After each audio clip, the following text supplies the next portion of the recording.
Panduan pengeluaran wang dari My Wallet ke akaun Touch and Go e-wallet.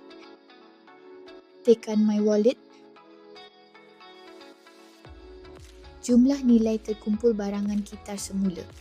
Pengeluaran hanya dibenarkan apabila baki mencapai minimum RM5.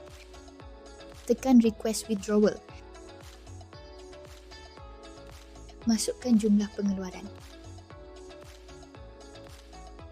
Tekan Submit. Pemberitahuan sukses akan dipaparkan. Tekan Close. Status transaksi akan dipaparkan sebagai pending.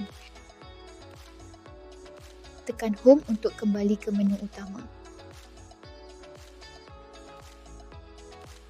Jumlah pengeluaran akan dikreditkan ke akaun Touch and Go e-wallet dalam tempoh 48 jam.